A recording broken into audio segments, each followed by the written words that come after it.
Si tu as beaucoup de mal à t'aimer tel que tu es. Si tu as tendance à avoir peur de te ridiculiser en public. Et enfin, si tu veux arrêter de vivre selon les critères des autres. Alors reste avec moi, il est temps que Raya te parle. Hello tout le monde, je suis Raya et je suis là pour vous rendre la vie plus facile. L'estime de soi est un sujet extrêmement important qui touche à tous les domaines de notre vie. Elle impacte considérablement notre rapport à nous-mêmes. Elle dicte nos comportements envers les autres et influence énormément les accomplissements que nous sommes capables d'envisager et d'atteindre. Nous allons donc voir ce qu'est exactement l'estime de soi, pourquoi en manque-t-on autant et quelles sont les solutions pour inverser cette fâcheuse tendance. Précisons d'emblée que l'estime de soi n'est pas un synonyme de la confiance en soi. Il existe une distinction notable entre les deux. Si cette différence sera expliquée par la suite, sachez que la confiance en soi aura quand même droit à sa propre vidéo, tant le sujet est vaste.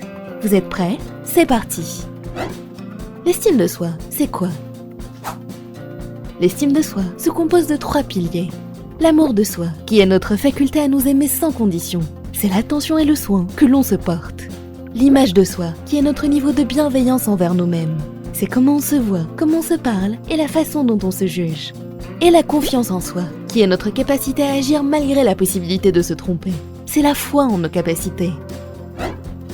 L'estime de soi représente donc l'appréciation que chacun de nous ressent par rapport à lui-même, à son importance et à sa propre valeur.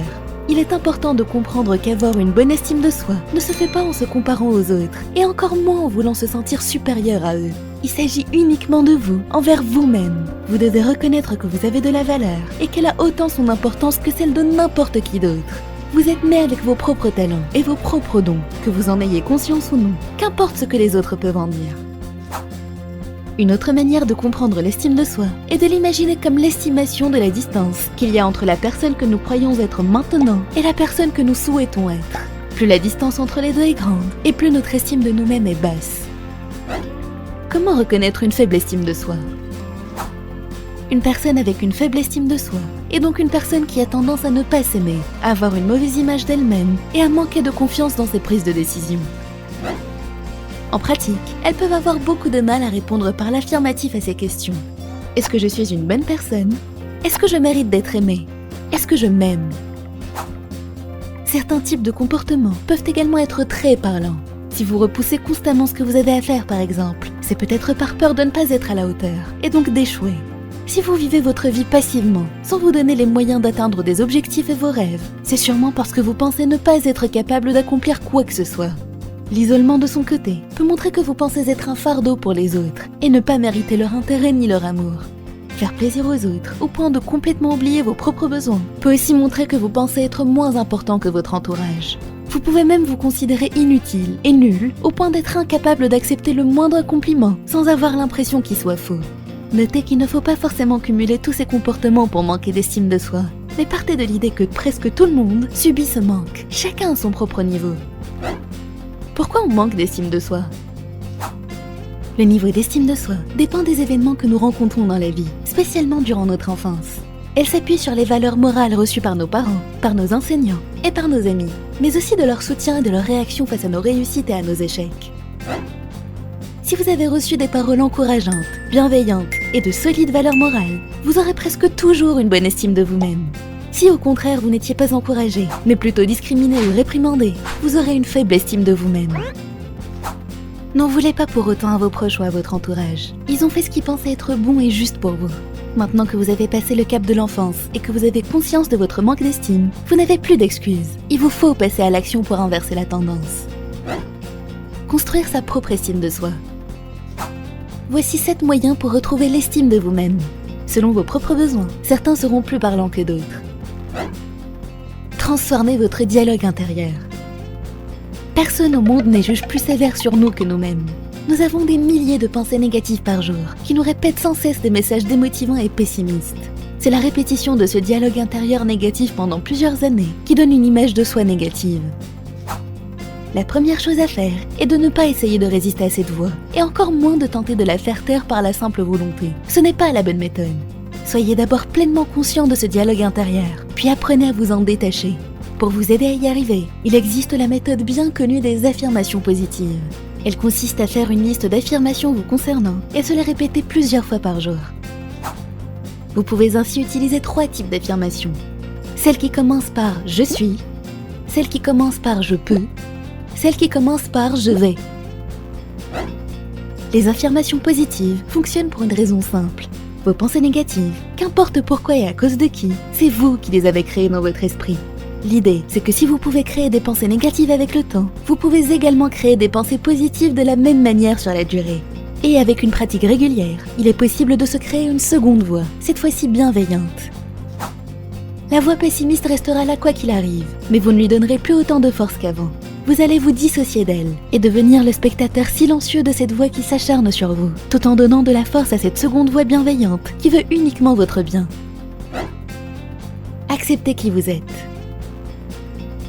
Tout le sentiment d'estime de soi tourne autour de l'idée de ne pas être assez. Mais notre valeur est comme elle est. On ne peut ni en rajouter, ni en enlever. Personne n'est meilleur que vous. Et inversement, vous n'êtes pas meilleur qu'un autre. Nous sommes juste singuliers. Tant que vous continuerez de vous comparer aux autres, vous serez malheureux. Cette comparaison n'a aucun sens. Elle vous fait soit vous sentir supérieur, soit inférieur. Et vous n'êtes ni l'un ni l'autre.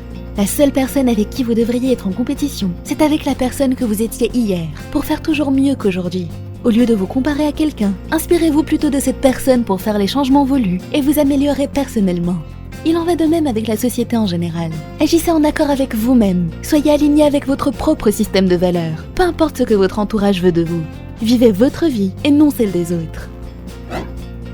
Prenez soin de vous. Généralement, nous ne prenons pas assez soin de nous-mêmes parce que nous sommes toujours occupés à prendre soin des autres. Mais il faut satisfaire d'abord vos propres besoins et prendre du temps pour vous. Cela peut paraître égoïste au premier abord, mais réfléchissez-y bien. On ne peut pas donner aux autres ce que l'on n'a pas soi-même. C'est lorsque nous sommes au mieux de notre forme que nous pouvons rendre le mieux service aux autres. Une fois que cela est fait, vous pouvez aider les autres en leur apprenant comment satisfaire leurs propres besoins. Donnez-vous le droit à l'erreur. Faire des erreurs dans la vie est inévitable et surtout normal. Se tromper est un excellent moyen pour apprendre de nouvelles choses. C'est exactement de cette façon que vous avez appris à marcher et à parler quand vous étiez enfant, en faisant des erreurs et en les corrigeant par la suite. Donc continuez de la même manière une fois adulte. Faire des erreurs devient un problème uniquement si vous n'apprenez rien en retour. Gardez à l'esprit que personne n'est parfait.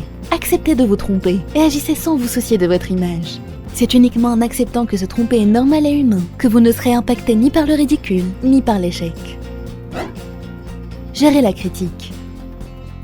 Il y a deux types de critiques. Il y a celle qui est négative et attaque votre valeur, vous n'avez pas à y prêter attention.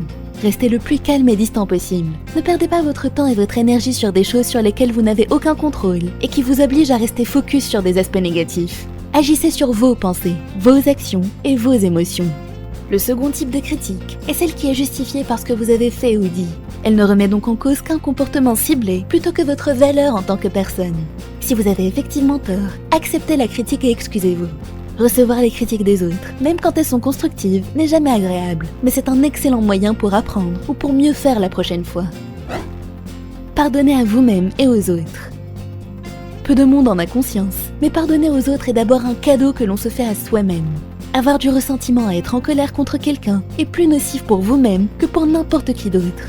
Pardonner est un acte uniquement dirigé vers vous-même. Être indulgent et être prêt à pardonner ne veut pas dire pour autant être stupide et tout accepter. Mettez des limites à votre entourage et n'hésitez pas à leur faire remarquer quand ils les dépassent. S'il le faut, prenez même vos distances avec ceux qui ne les respectent pas du tout. De même, pardonnez-vous vos propres comportements. Nous sommes les pires critiques envers nous-mêmes, et face à nos erreurs et nos faiblesses, nous ressentons de la culpabilité ou de la honte. Mais comme nous l'avons vu, se tromper est tout à fait normal et humain. Donc pardonnez-vous vos erreurs. Et surtout, faites la paix avec votre passé. Vous êtes ce que vous êtes. Vous avez le droit au pardon et à votre propre amour. Peu importe ce que vous avez fait, votre amour envers vous-même doit être inconditionnel. Trompez-vous, acceptez-le, apprenez de vos erreurs et faites mieux la prochaine fois. Apprenez constamment de nouvelles choses. Une bonne estime de soi passe par notre confiance envers nous-mêmes et également envers nos compétences. Apprendre régulièrement de nouvelles choses et les mettre en pratique est donc un très bon moyen d'impacter positivement l'estime de soi. Pas besoin de se fixer des objectifs énormes. Vous pouvez très bien réaliser une nouvelle recette de cuisine ou apprendre quelques mots dans une langue étrangère. Le principal est de s'engager sur la durée, sans jamais cesser d'apprendre et de pratiquer toute votre vie. Voilà, c'est fini pour aujourd'hui. Souvenez-vous que l'estime de soi est l'estimation de la distance qu'il y a entre la personne que nous croyons être maintenant et la personne que nous souhaitons être. Votre but est donc de vous rapprocher de ce que vous voulez être, en utilisant les moyens donnés tout au long de cette vidéo. Les premiers résultats se verront rapidement. Vous aurez plus de facilité dans vos relations avec les autres. Vous serez moins sensible aux critiques, aux rejets et aux doutes. Vous serez également moins sensible à l'erreur et à l'imperfection, parce que vous savez la valeur que vous avez, et qu'il est normal de se tromper. Vous vous sentirez plus en phase avec vous-même, ce qui vous permettra de mieux réussir dans votre vie et de mieux aider les autres. Dernier point, tout le monde passe par des périodes de faible estime de soi. Vous n'êtes pas seul dans ce combat, ne l'oubliez pas. Si vous avez des questions ou si vous voulez en discuter plus en détail, n'hésitez pas à le faire en commentaire. Prenez soin de vous et à bientôt.